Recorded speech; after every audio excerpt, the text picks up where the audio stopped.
वेगळा स्वभाव, वेगळे विचार, तरीही आदर्श असतो व्यवहार. मिथुन आणि कुंभ. मिथुन आणि कुंभ राशीची जोडी म्हणजे एकाच वेळी दोन वेगवेगळ्या दिशांना धावणारे विचार. एकाला बोलायला खूप आवडतं, तो प्रचंड बोलतो, बोलत राहतो. दुसरा स्वभावाने थोडा शांत आणि गंभीर असतो, सतत नवनवीन विचार करत राहतो. दोघं विचारांनी मोकळे असल्यामुळे त्यांना स्वातंत्र्य हवं असतं, कोणत्याही प्रकारचं बंधन त्यांना नको असतं.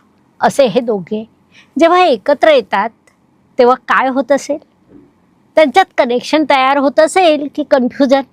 आजची ही कथा आहे अशाच दोन मनांची, जे एकमेकांना उत्तम प्रकारे समजून घेऊ शकतात, पण कधीकधी स्वतःलाच समजून घेऊ शकत नाही. नमस्कार, मी ॲस्ट्रोगुरू डॉक्टर ज्योती जोशी. सर्व ज्योतिषप्रेमी आणि अभ्यासकांचं मनपूर्वक स्वागत. आपण राशी रहस्य, दोन आत्म्याची कथा ही मालिका चालवत आहोत. त्यात आपण आजच्या भागात मिथुन व कुंभ या दोन राशींचं रहस्य समजून घेणार आहोत. या दोन राशीचे व्यक्ती कुठल्याही कारणाने एकत्र आले तर काय बरं घडत असेल हे सविस्तरपणे समजून घेणार आहोत.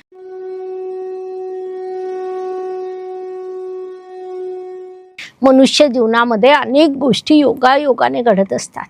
हे जरी खरं असलं तरी जे लोक आपल्याला कुठल्याही कारणाने भेटतात, ज्यांच्याशी आपला संबंध येतो, त्यांच्यासोबत आपली जोडी जमते, तो योगायोग अजिबात नसतो, तर ते कार्मिक कनेक्शन असतं.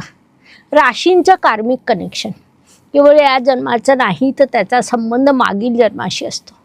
नवरा बायको, पिता पुत्र, मित्र म्हणून कामाच्या निमित्ताने, व्यवसायाच्या निमित्ताने किंवा अन्य अजून बऱ्याच कारणांनी आपला अनेकांशी संबंध येत असतो. हा संबंध म्हणजे त्या दोन राशींचं गूढ नातं, कर्माचं अदृश्य बंधन. तर अशा दोन वेगवेगळ्या स्वभावाच्या, वेगवेगळ्या ऊर्जेच्या, परंतु एका अदृश्य धाग्याने जोडलेल्या आत्म्यांची ही कथा. ही कथा आहे दोन अत्यंत वेगवेगळ्या परंतु सारख्या स्वभावांची. अर्थात मिथुन आणि कुंभ या दोन अत्यंत वेगळ्या राशी आहेत, मात्र यांच्यात सिमिलर गोष्टी देखील खूप आहे. त्यामुळे त्यांची जोडी उत्तम जमू शकते. त्यांची ही कथा केवळ या जन्माची नव्हे, तर जन्मोजन्मीच्या नात्याची आहे. कारण लक्षात ठेवा, ही नाती कधीच अचानक भेटत नाही, जुळत नाही, तर ती आधीपासून जोडलेली असतात. मिथुन आणि कुंभ. बालपणापासून हे दोघं अत्यंत वेगळे होते. एक सतत बोलत राहणारा, सतत प्रश्न विचारणारा, प्रचंड उत्साहाने भरलेला, सतत मित्रांच्या घोळक्यात राहणारा. दुसरा थोडा शांत असतो, थोडा गंभीर असतो, प्रचंड बुद्धिमत्ता त्याच्याकडे असते, जगाकडे तो वेगळ्या नजरेने बघत असतो. खरं सांगायचं तर ज्योतिषशास्त्रानुसार मिथुन आणि कुंभ या दोन्ही वायुतत्वाच्या राशी आहेत. वायुतत्वाच्या राशी बुद्धिमान मानल्या जातात, मात्र त्यात मिथुनची बुद्धिमत्ता ही थोडी बालिश असते, तर कुंभ ही प्रगल्भ असते. शाळेत असताना एक डिबेटमध्ये जिंकत होता. कुठलीही डिबेटची स्पर्धा असो, जिंकणार फक्त तोच. तो सतत जिंकायचा, आपले विचार सगळ्यांना पटवून द्यायचा, तर दुसरा नवनवीन आयडियाज द्यायच्या, अशा आयडिया ज्याचा विचार देखील कुणी कधी केला नसेल. दोघंही स्मार्ट होते, तरी दोघं एकमेकांपेक्षा वेगळे होते. अशा या दोन वेगवेगळ्या असणाऱ्या स्वभावांची एकमेकांसोबत मैत्री झाली, कारण दोघांना फ्रीडम आवडत होतं. दोघंही एकमेकांना स्पेस देत होते. एक सतत बोलत होता, दुसरा ऐकून घेऊन नवीन दृष्टिकोन देत होता. त्यांची ही भेट केवळ या जन्माची होती का? तर नाही. त्यांच्या या भेटीचा संबंध मागील जन्माशी होता. मागील जन्मात एक होता संदेशवाहक, जो ज्ञान द्यायचा, लोकांना जोडायचा, तर दुसरा मागील जन्मात होता एक विचारवंत, जो सतत विचार करायचा, नवनवीन कल्पना मांडायच्या, भविष्याचा वेध घ्यायचा. दोघंही एकत्र काम करायचे. एक सरळ लोकांपर्यंत पोचायचा, तर दुसरा नवीन विचार तयार करायचा. मात्र एकदा एक खूप मोठी चूक झाली. एकाला वाटलं मी सगळं पोहोचवतोय, त्यामुळे माझं महत्त्व जास्त आहे. दुसऱ्याला वाटलं मी निर्माण करतोय, त्यामुळे माझी किंमत जास्त आहे. आणि इथेच इगो नाही, परंतु डिस्कनेक्ट निर्माण झाला. त्यांच्यातील कम्युनिकेशन तुटलं, उत्तम कार्य करणारी ती जोडी तुटली, ते नातं संपुष्टात आलं आणि कार्य अपूर्ण राहिलं. आता या जन्मात ते पुन्हा भेटतात. मात्र पुन्हा तीच परिस्थिती निर्माण होते, कारण मूळ स्वभावानुसार एकाचं माइंड शांत नसतं तर दुसरा इमोशनली दूर राहतो. आता राशीचे मूळ स्वभाव तुम्हाला माहीत असतील, त्यानुसार एक कोण आणि दुसरं कोण हे तुम्ही समजून घेऊ शकतात. एक म्हणजे मला सांग की तू काय फील करतो, यावर दुसरा म्हणतो मी विचार करतो, फील करत नाही. एकाला आपल्या बोलक्या स्वभावानुसार कम्युनिकेशन हवं असतं, तर दुसऱ्याला आपल्या शांत व गंभीर स्वभावानुसार स्पेस हवी असते. एक लगेच बोलतो, दुसरा शांत राहतो. एक वर्तमान काळात जगतो तर दुसरा भविष्य काळाचा वेध घेतो. एक बोलून मोकळा राहतो तर दुसरा शांत राहतो, दूर जातो. तर एक म्हणजे मिथुन आणि दोन म्हणजे कुंभ. असे हे मिथुन आणि कुंभ राशीचे लोक जेव्हा नात्यात येतात तेव्हा काय घडत असेल? नातं मग ते नवरा बायको, प्रियकर प्रेयसी किंवा इतर कोणतेही असो, त्यांच्या नात्याची सुरुवात ही उत्साहवर्धक असते. नात्यात दोघंही उत्साही असतात. त्यांच्यात कधीही न संपणारं संभाषण सुरू असतं. नवनवीन कल्पना असतात, फन देखील असतं. परंतु हळूहळू एकाला वाटतं तू इमोशनली कनेक्ट होत नाही, दुसऱ्याला वाटतं तू खूप चिकट होत आहेस आणि तेथून समस्या सुरू होतात. परंतु खरं काय असतं, त्यात चूक कोणाची असते? तर यामध्ये दोघंही चुकीचे नसतात, कारण एक एक्सप्रेशन आहे तर दुसरा ऑब्झर्वेशन आहे. ते आपल्या मूळ स्वभावानुसार वागत असतात. मग त्यांची जोडी योग्य पद्धतीने जुळण्यासाठी कोणत्या गोष्टीची काळजी घ्यावी? तर त्यांच्यात कार्मिक कनेक्शन असल्यामुळे आपण त्यांच्यासाठी एक कार्मिक लेसन सांगू शकतो. या जन्माने त्यांना एक संधी दिली आहे, पुन्हा दूर जाण्याची नव्हे तर आपले कनेक्शन मजबूत करण्याची.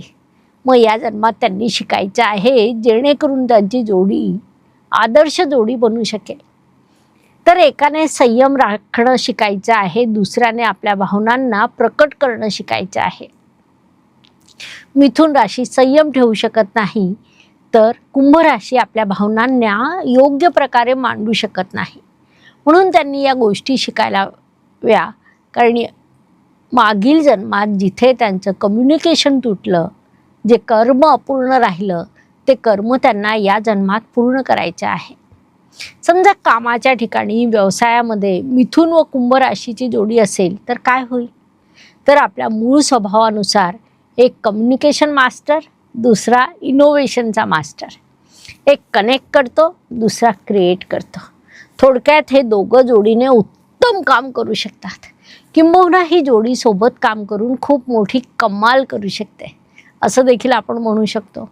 तुम्हीही या जोडीपैकी एक असाल किंवा तुमच्या माहितीतील अशी कोणती जोडी असेल तर त्यांच्याविषयीचे तुमचे अनुभव कमेंटमध्ये नक्की लिहा. समजा मिथुन व कुंभ राशीची जोडी जर मैत्रीत असेल तर काय होईल? तर मैत्रीत ही जोडी सगळ्यात बेस्ट मानल्या जाते. दोघांचे स्वभाव वेगवेगळे असले तरी भरपूर फन असतं, नवनवीन आयडियाज असतात, एकमेकांना स्वातंत्र्य देतात आणि सगळ्यात महत्त्वाची बाब म्हणजे ते एकमेकांना कधीच जज करत नाही. म्हणून त्यांची मैत्री घट्ट असते. एकमेकांच्या भावनांना खूप चांगल्या प्रकारे समजू शकतात. एकमेकांसाठी वाटेल ते करण्याची त्यांची तयारी असते. कुठल्याही परिस्थितीत ते एकमेकांना खूप चांगली साथ देतात. सर्व काही उत्तम सुरू असताना एकदा ते दोघं गोंधळतात, तेव्हा त्यांना एक गुरु भेटतात. ते गुरु त्यांना म्हणतात, मन वेगवेगळं असणं चुकीचं नाही, मात्र सरळ कनेक्शन तोडणं चुकीचं आहे. विचार वेगळे असले तरी मन जोडलेलं असू शकतं. आणि हेच मिथुन आणि कुंभ या जोडीचं गुपित सांगता येईल, ज्यामुळे त्यांची जोडी उत्तम, प्रेरक आणि आदर्श बनू शकते. तुमच्या आयुष्यात आहे का अशी एखादी व्यक्ती ज्यांच्यासोबत तुम्ही खूप बोलतात, परंतु कधीकधी त्यांच्यासोबत मन कनेक्ट होत नाही? कदाचित तो तुमचा प्रॉब्लेम नाही, तर तो कार्मिक कनेक्शन आहे. एक बॅलन्स शोधण्याचा प्रवास आहे. खरं सांगायचं तर कनेक्शन सारखं नसतं, तर वेगळं असूनही एकत्र राहण्यात असतं. तुमच्या या कनेक्शनचा संबंध केवळ या जन्माशी नाही, तर मागील जन्माशी आहे. मागील जन्मातील अर्धवट राहिलेले कर्म या नात्याच्या माध्यमातून पुढे जातात. जर असं ते दोन राशीमधील नातं असतं, तुम्ही कधी अनुभव केला का? असा फील घेतला का? जर केला असेल तर अनुभव कमेंटमध्ये नक्की लिहा. आता मला एक सांगा की पुढे तुम्हाला कोणत्या 2 राशींचं नातं समजून घ्यायचं आहे? त्या राशी कमेंट्समध्ये लिहा. मी त्या राशींच्या जोडीचं मागील जन्माचं आणि या जन्माचं विश्लेषण घेऊन येईल. पुन्हा भेटूया राशीच्या अशाच गूढ आणि सत्य कथेसोबत. धन्यवाद. शुभम भवतु. जय ज्योतिष. नमस्कार. शास्त्राचा अभ्यास करण्यासाठी माझी मराठीतून 11, हिंदीतून 2 अशी पुस्तकं प्रकाशित झाली आहे. विशेष बाब म्हणजे मी स्वतः संशोधित केलेली ज्योती जोशी पद्धती अर्थात जे पद्धती या विषयावर स्वतंत्र ग्रंथ उपलब्ध आहे. त्याचा देखील लाभ घ्यावा. यूट्यूबची कार्यप्रणाली ही मुख्यतः लाईक, शेअर आणि सबस्क्राईबवर चालते. Please like, share and subscribe the channel. धन्यवाद. शुभम भवतु. जय ज्योतिष.